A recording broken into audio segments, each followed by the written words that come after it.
Dr. M, क्या कहें इनके बारे में? I could stand here talking about him all night. I have been associated with him, with Dr. P.K. Modi through work as an anchor for the last many, many years, and I've seen closely his journey as a philanthropist, as an author, as the founder of the Global Citizen Forum, as the architect of the SMART Group, as the force behind Vishwas.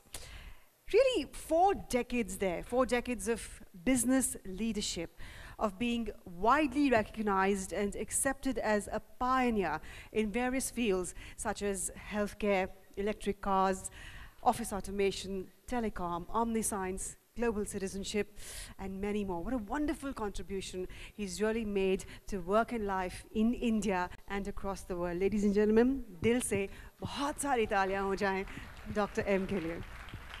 I think, as I was telling some people, that from 2017, we'll have a different Delhi.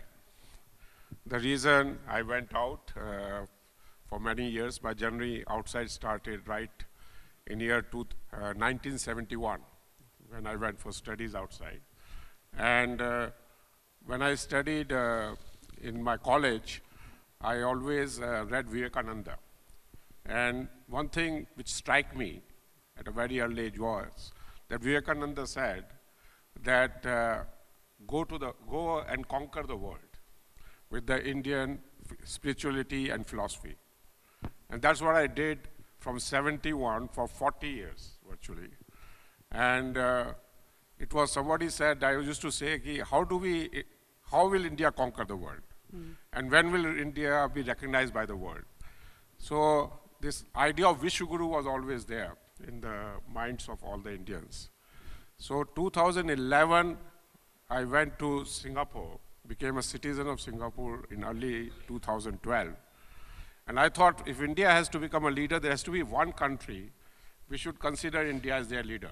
And I'm glad to tell you all that in 2016, Singapore officially said in a big meeting that they see if there's any leader who can lead the world for peace, it cannot be China or US, it can only be India. Yes.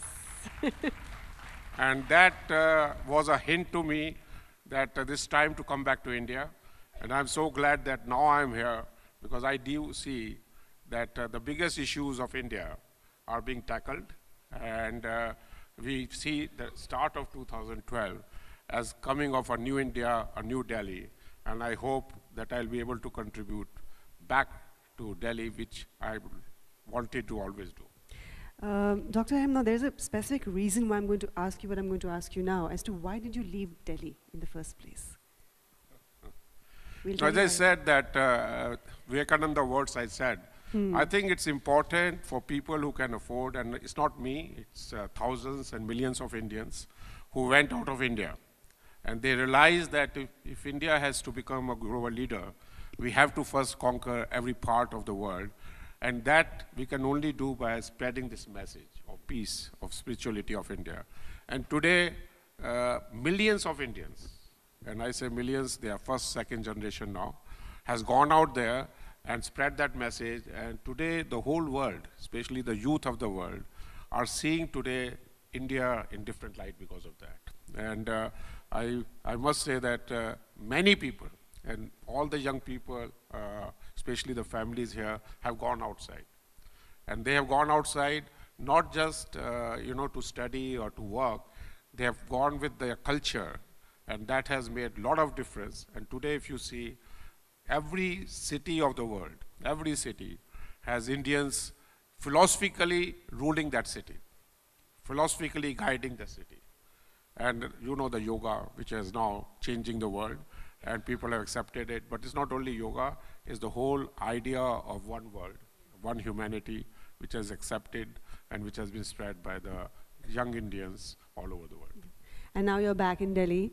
I know you have a mission up your sleeve. There are going to be contributions you're going to be making to Delhi. Tell us about them. Well, as I turn 68, I'm doing 3 startups. I thought that it's high time that I get back to my entrepreneur side. So I think the first and foremost objective in mind is make Delhi pollution free. Okay. Everybody talks in Delhi of pollution, and I think we have a master plan for that. I've already talked to many people in the government for doing that. I think Delhi can be made pollution-free. It can be a city which people can live in a healthy manner, and technology can do it. And I have been a person of technology, and will bring all the technologies which are necessary to make Delhi a pollution-free city. So that's point one. I'm sure all of you agree with me. The second most important thing for me is that, as Rajiv said, that India has been always known for its health care. In India, the saying has been, "Pehla sukh nirogi ka hai." Indians have always put health as the first priority. And now with the technology changes which are happening, you can actually live what you call above 100 years of age. You know, people say on the birthday Shatayu and all that, but that's old times. You know, now 100 is not the challenge. Yes. The challenge is to go beyond 100. So what I am looking for is to create in Delhi an institution which will be able to live happily, I say happy, healthy and wealthy. Delhi also has a lot of wealth. Happy, healthy and wealthy beyond 100. And I think that's what we'll bring. So we are going to build the largest small health city in Delhi and in Saket, and for which we have already submitted the plans. And now with the new electronic system which is coming in Delhi, I think this smart health city will come very fast, and you will all be able to what is worldwide called anti-aging. I was telling my sisters here that don't give up so fast. You know, I'm bringing anti-aging. So with this anti-aging, you can actually live longer. People have found the way. The science is there, and I have been studying this for last many years. And one of the things which I contribute to Delhi is bringing people's life fuller and happier. So that's the second thing which I've been talking about, is to bring and that. And the third? I think third is something which is very dear to me, and not many people will understand it, but that's what I'm going to do, is that I think it's very important that the Indian media, we have Bollywood for many years, but Indian media should become global. With the help of technology today, with what you see, the Netflix and the Amazon and all that, we can have at least 20 to 30% of the content which is on these Netflix and all, of Indian content, with the Indian philosophy, which shows India as a leader. As somebody talked about Star Wars, I think the American film industry has made people believe that American is a superior race, because they show that they conquer not only the world, but also the space. I think it's the right time for Indian producers, the film producers and the content creators, to create films and create, media which can give confidence to the Indians, where the hero of Indians are global Indians. They are able to beat, in the films at least, and then in real life, the people in US or the people in China, not in terms of physical beating, but in terms of the thought process. So the Indians can emerge as global thought leaders. So I'm going to invest heavily in the media, and with the help of Netflix and Amazon and companies like that.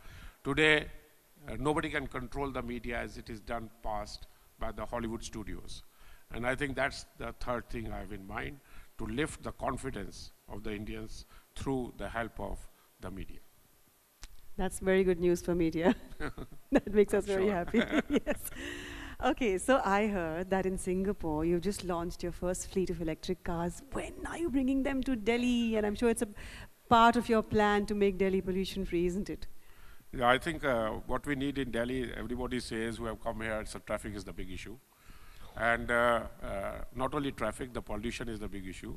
Yeah. So I think what we need to do is, we are going to bring electric cars here, certainly. But we are started with Singapore, and today only we launched a fleet of cars, which is 100% electric, and Delhi will be next. Congratulations. I'm looking for a But not only the cars, Delhi requires also the whole planning of reducing the number of cars on the street. I think Singapore, we have made a plan that in next 20 years, the number of cars on the street will come down to half. And the reason it will happen is with the help of what you see, Uber. You don't need to own a car. Owning a car is a thing of past. I would request all the people of Delhi that in future, don't please own a car. This is the thing which is not, if you want to be, living a better life, you can take the car as you like. So why have a car which you own? So you can reduce the number of cars, plus you can make Delhi connected from inside, under the earth. Yes. We have the metros now, Yes. and I think many parts of Delhi needs to be connected from inside, so that people from metros can still go straight into the places they want to go. And we are going to do this first in Saket. We already have plans for that, and I hope in the next 3 years, the Saket will be connected totally from inside. We have Mr. Jolly here, who has been MLA from Saket, and I think that city of Saket has developed newly. It has the largest mall, it will have the largest healthcare city, it has hotels, and the whole city has 12 metros around it. And if you connect those 12 metros with the underground system, then the number of traffic will decrease considerably. So there are plans like that which has been tried. Singapore has been one of the examples for that. And I've been studying in the last 5 years Singapore deeply. And I've invited politicians from here, the bureaucrats of here, to come to Singapore, study it, because the biggest change is coming from technology. And thank God we have a person at the head of the government who believes in technology and who has shown through this demonetization that he has pushed the technology in a big way. People have no choice but to use technology. And I think that no choice thing has to continue. We should have no choice to buy a car. We should not have choice to travel the way we travel and create pollutions as we do. So I think this no choice thing works.